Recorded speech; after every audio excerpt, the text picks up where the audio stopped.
Your next comedian has an album that you should all listen to called Upstate Understandings. Please, everyone, put your sweaty little mitts together for Jim Surge!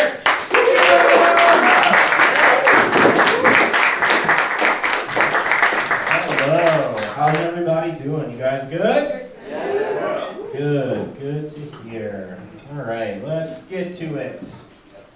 So, a couple days ago, I had somebody tell me that I look like the Lifetime television version of Tiger Woods, and I don't know how I feel about that.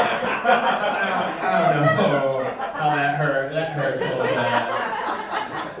I mean, accurate, like, I'll give you that.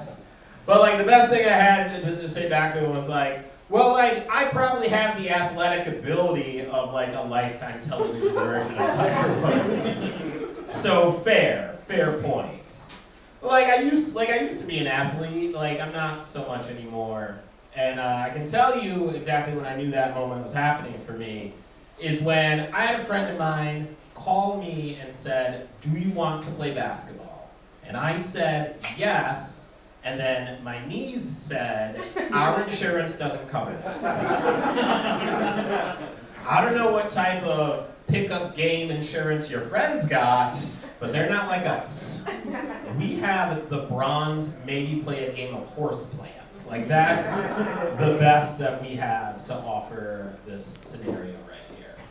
Which, look, it is what it is. Like, I feel like on one hand, my insurance covers maybe a brisk walk and like maybe a run every other week. Like, that's that's what I've got. That's the plan. But I did. I started running over the summer, and like I enjoy it. Like, running's nice, especially in the summertime. The weather cooperates, the wind is hitting you. It's a wonderful experience. And then it got cold and I stopped. Because fall and winter is just God's way of saying, "What's on Hulu?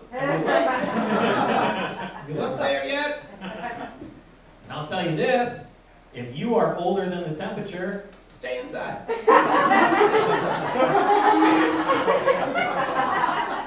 So be an indoor person of leisure. That's what you gotta be. Find an indoor hobby. That's far more fun. I have found a new hobby, and it is going on Yelp and looking at my local restaurants and everything in the neighborhood. It's great. It's a lot of fun, and I highly recommend it. Because it serves a few purposes, right? On one side, you get to see what new restaurants are in the neighborhood, and on the other side, you get to see which neighbors need therapy, because a lot of these reviews are very unhinged. There's a lot being said in these reviews. Why would you leave 1 star for Central Park?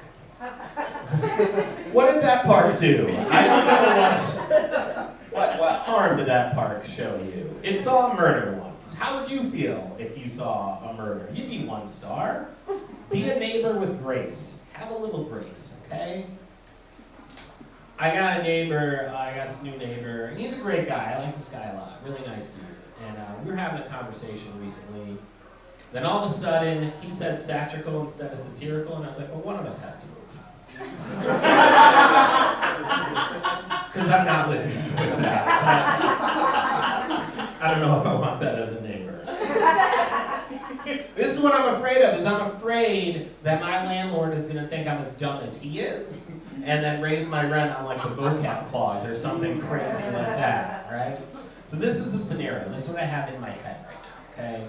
Is my neighbor and I are going to be outside, my landlord's going to walk by, and then my neighbor is just going to go, "Yo, you ever see The Office before?